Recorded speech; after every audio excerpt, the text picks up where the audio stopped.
belakang agar mengisi bangku kosong yang ada di depan terlebih dahulu. Kenapa kita harus mengisi bangku kosong yang ada di depan terlebih dahulu? Ada yang tahu kenapa? Iya. Karena sikap anak didik yang paling baik di majelis ilmu itu yaitu menempati kursi depan yang kosong, karena banyak kelebihan yang diperoleh dari tempat ini. Minimal lebih jelas dan lebih terang dalam berinteraksi dengan guru dan menerima pembelajaran. Baik, pada materi hari ini kita akan membahas mengenai ria. Nah, teman-teman di sini ada yang tahu apa itu ria? Tidak. Saya Bu tahu. Coba pada Rani, apa itu ria? Ria adalah perbuatan memperlihatkan sesuatu, baik barang atau perbuatan baik, dengan tujuan agar dilihat oleh orang lain untuk mendapatkan pujian. Di sini Ibu mau teman-teman memberi pendapat apa itu ria. Dimulai dari Poppy dulu. Apa itu ria, Poppy? Ria adalah pamer terhadap sesuatu yang dimilikinya. Pamer ya. Kalau Penti, apa itu ria, Penti? Menurut saya ria itu melakukan ibadah tapi niatnya bukan karena Allah. Ibadah tapi bukan karena Allah. Kalau Lenti, apa itu ria, Lenti?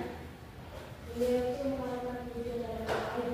Nah, dari jawaban teman-teman semua itu benar ya, yaitu perbuatan yang memperlihatkan sesuatu, baik barang atau perbuatan baik, dengan tujuan agar dilihat oleh orang lain untuk mendapat pujian. Ria ini merupakan sifat yang berlawanan dengan ikhlas. Di dalam hadis menjelaskan yang mana bunyinya An-Mahmud bin Labid anna Rasulullah sallallahu alaihi wasallam qala inna akhwafa ma akhafu alaikum syirkul asgharu qalu wa masyirkul asgharu ya Rasulullah qala riya rawahu Ahmad, yang mana artinya dari Mahmud bin Labid bahwa Rasulullah Shallallahu Alaihi Wasallam bersabda, sesungguhnya yang paling saya khawatirkan atas kamu adalah kamu melakukan syirik asbab. Mereka sahabat bertanya, apakah dimaksud dengan syirik asbar itu ya Rasulullah? Dan Nabi pun menjawab, ria. Hadis riwayat Ahmad.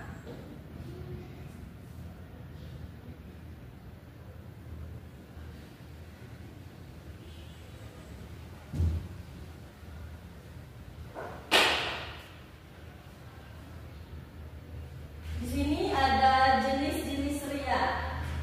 Ada yang tahu apa saja jenis-jenis dari ria? Belum ya? Belum. Yang pertama itu ada ria kholis. Apa itu ria kholis?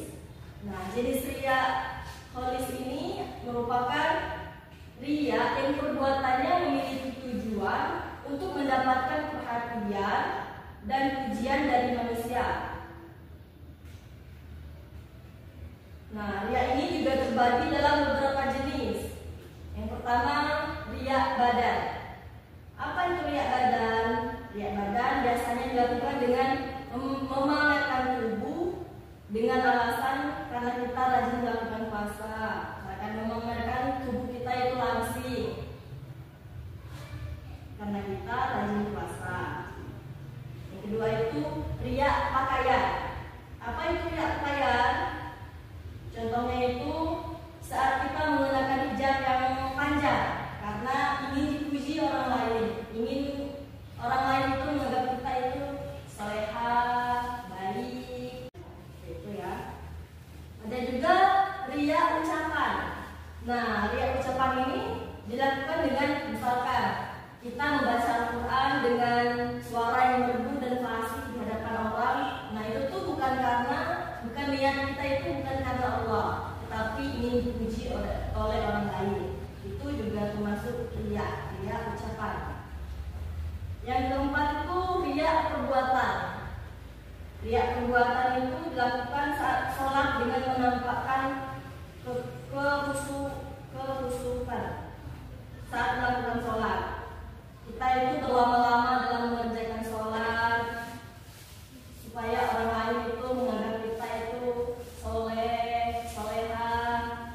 Itu juga termasuk ria, yaitu ria perbuatan. Ada juga ria syirik. Ria syirik ini perbuatannya bisa muncul dalam bentuk niat dalam hati atau dalam sebuah perbuatan.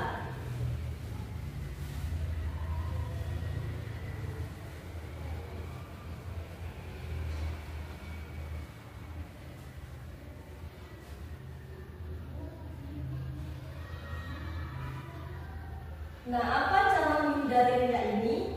Yang pertama, perbaiki niat kita dalam melakukan dan mengerjakan sesuatu. Yang kedua, berdoa dan memohon ampunan kepada Allah. Yang ketiga, merendah diri. Yang keempat, mengendalikan hati. Yang kelima, perbanyak rasa syukur kita kepada Allah. Yang selanjutnya, terus-menerus mengingat Allah atau berzikir kepada Allah. Yang ketujuh, sembunyikan amal kebaikan.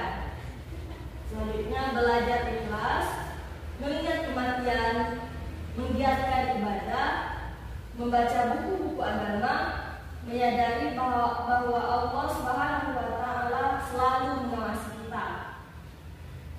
Yang selanjutnya, selalu mengingat bahaya ria, hidup dalam kesederhanaan, perbanyak mohon ampun kepada Allah, dan masih banyak lagi. Nah, mungkin hanya ini materi yang dapat kita pelajari. Mungkin apakah teman-teman di sini sudah dapat dimengerti?